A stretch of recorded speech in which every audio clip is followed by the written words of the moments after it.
everybody, welcome to my channel, Colleen C to Serendipity. I'm Colleen. Today is January 20th, 2023, and I would like to bring you a couple of this days in history.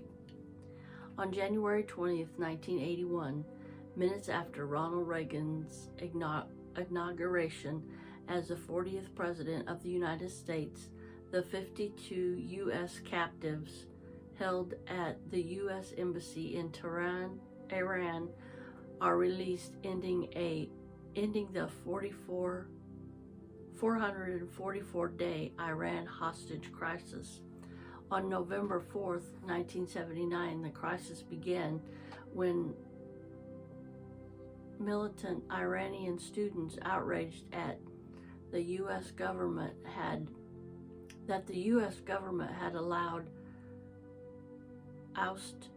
Shah of Iran to travel to New York City for medical treatment, seized the U.S. Embassy in Tehran, and the Ayatollah Khomeini, Iran's political and religious leader, took over the hostage situation, refusing all appeals to release the hostages after the UN Security Council demanded the end to the crisis in an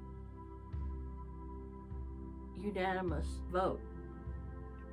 However, 2 weeks after the storming of the embassy, the Ayatollah began to release all non-U.S. captives and all female and minority Americans, citing these groups as among the people oppressed by the government of the United States.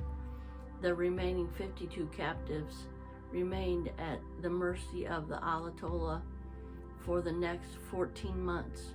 President Jimmy Carter was unable to diplomatically resolve the crisis, and on April 24th, 1980, he ordered the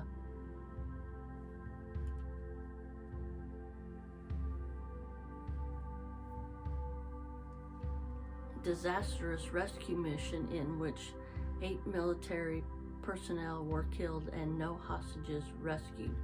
3 months later, the former Shah died of cancer in Egypt, but the crisis continued.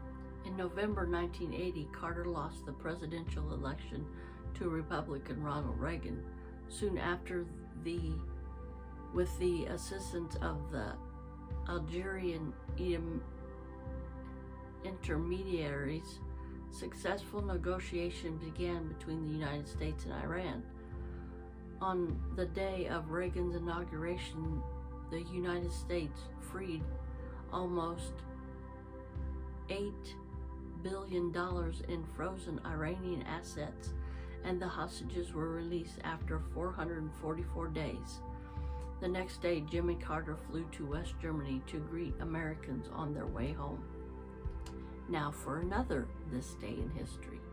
Kamala Harris makes history when she is sworn in as the 49th U.S. Vice President on January 20th, 2021, becoming the first woman, the first Black American, and the first Asian American to occupy the office. When Harris was chosen as Joe Biden's running mate in August 2020, the former California Senator and Attorney General, the daughter of Jamaican and Indian immigrants, became the third woman to be named on the major political party's ticket, following Geraldine Ferraro, chosen by Walter Mondale in 1984, and Sarah Palin, chosen by John McCain in 2008. Harris made her own presidential bid in 2022 Democratic Party's primary before suspending her campaign and endorsing Biden. Together, they defeated incumbents Donald Trump and Mike Pence. In many ways, this moment embodies our character as a nation, Harris says on the evening of her inauguration. It demonstrates who we are.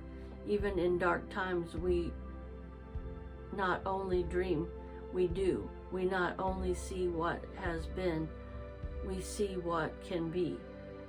As second in line for the U.S. presidency, Harris has come closer than any woman before her to breaking what Hillary Clinton famously called the highest, hardest glass ceiling. I want to thank you for watching today, and I would like you to stay safe and stay blessed, and remember to smile, because I love you, but more importantly, our Lord Jesus Christ loves you the most. And remember, I go live every Saturday night at 5 p.m. Central, that's 6 p.m. Eastern. All right, everybody, have a blessed day, and I'll see you in my next video. Bye now.